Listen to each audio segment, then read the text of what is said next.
Getting all ready. It's very busy here. Very, very busy. Getting the boat all prepped here. Off to do Browns Canyon and pick them up at Heckler. Excited? Yeah, it's actually kind of cool. It's really cool. That'll be cool. I've never we got done all this. those cameras going. I have never done this. This is awesome. Yeah, we'll should get some type of footage. That guy's wearing a dry suit. And Mark said don't wear a dry suit. Oh yeah. Oh yeah. Love the water.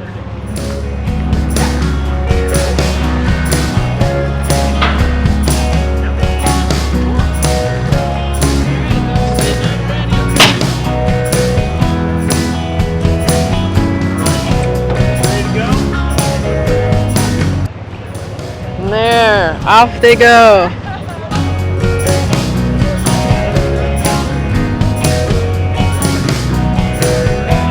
Off to their adventures. Hope they all come back in one piece.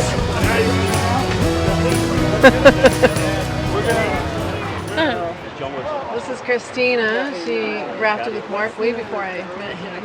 Yeah, I'm Christina King. I met Mark, oh gosh, I don't know, 20 years ago or so. It feels like a long time ago down in the Salt. Before that, you asked me how I got started in rafting. I graduated from high school and wanted a summer job before I went to college. So I knew I wanted to come out to Colorado. My parents had always come out to Colorado in the summers no matter where we lived. And so I applied handwritten resumes to all the camps in the area and rafting companies. And one rafting company said yes, but you have to pay us to learn how to. I'd never been rafting, didn't know anything about rafting. Oh my goodness. So the only company who hired me was a company called Rough Riders that are long out of business now. And they said yes, but you're going to have to pay to learn how to raft. I said, well, I don't have any money. And then they said, oh, okay, you don't have to pay. And then I said, well, I don't have a place to live. I was just planning on tenting. And they said, well, we have a spare bedroom. You can stay in our house. Oh. So it made my father feel better. I only had a bicycle. My father drove me out from St. Louis, and I came out and worked for the rafting company. And my husband was the head boatman at the time. Well, I didn't know him at the time, but my future husband. Is that where you met? Yeah, that's where we met. Oh. And so I started, he taught me how to raft, and I was awful. I'm pretty sure I hit every rock on this river. I would row all over the river, just over row all the time. And I would get blisters, but you know, through all of that, I was really bad. And then when you're so bad and make so many mistakes, you get better at not wanting to make those same mistakes. So that's how I got started. And so I went all over the West after that. The company is probably out of business because we had too much fun and not enough business. I used to go to Westwater and Idaho for fun as opposed to taking paying clients. And then when I got out of college, I had to get a real job, and then we started buying our own boats, and then we went all over. So that's how we started. And then I connected back up with Janelle. Yes. At the dentist's office. Yeah. Because she started, I don't know, she started talking about rafting, and I said, oh, I raft, so and then funny. And I'm like, wait a minute. I don't think I even knew your last name. Yeah, and then we realized we knew the same Mark. I'm like, that's my husband. And I know. Like, oh, I know Mark. That was the crazy part. Oh, it's a small world sometimes when you meet people. And it's been fun. We're boating the Arkansas River here, south of Buena Vista, Colorado, on a run called Browns Canyon. Very, very popular day run. Probably one of the most popular sections of whitewater for day use in the whole United States. And took my neighbor Danny and my good friend Jolt down the river. And so Danny's been down quite a few times with me, but this is Jolt's first time. Intimidated by it, but it wasn't too bad. Actually, it was a really nice water flow, probably about 3,500 CFS. This is the very first river that I ever ran whitewater boat on. I actually went on a commercial trip probably almost 40 years ago, and I kind of got bit by the whitewater bug. I had been whitewater canoeing prior to this as a teenager in Wisconsin, upper Iowa, down in Arkansas a little bit with my grandfather, but I'd never been in a raft, and I always dreamed of it. So I kind of came back to where I started.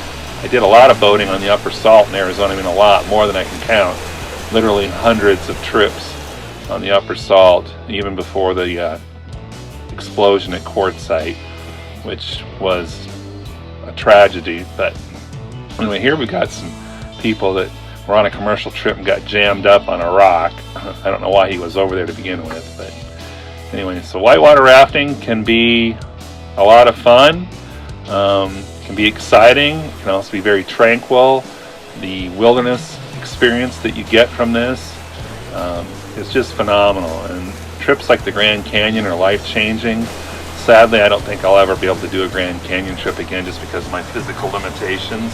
It's a heck of a lot of fun, and I highly recommend it. It's a good, safe activity to do and remember for the rest of your life.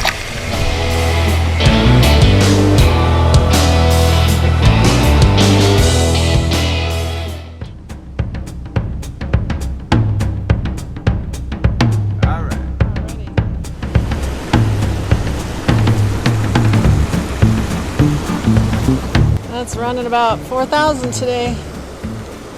Getting ready for fib arc. And this water is really cold. There you go. And they're off to their rafting adventure.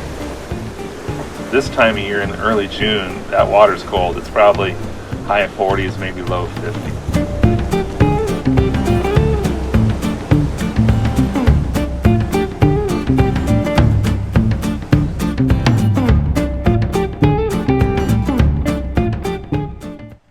Here we are on a run between Salida East and Rincon, which at these higher flows was pretty exciting actually.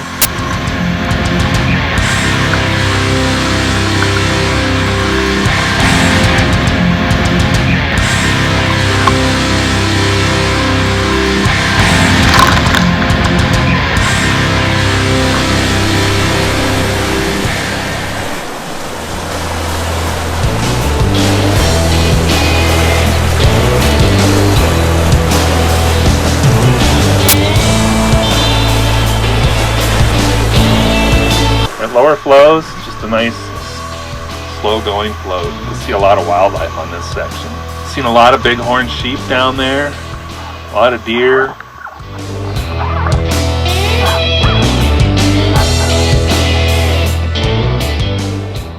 Thanks for watching. Appreciate all the subscribers. If you haven't subscribed, please subscribe. Make sure you hit the like button.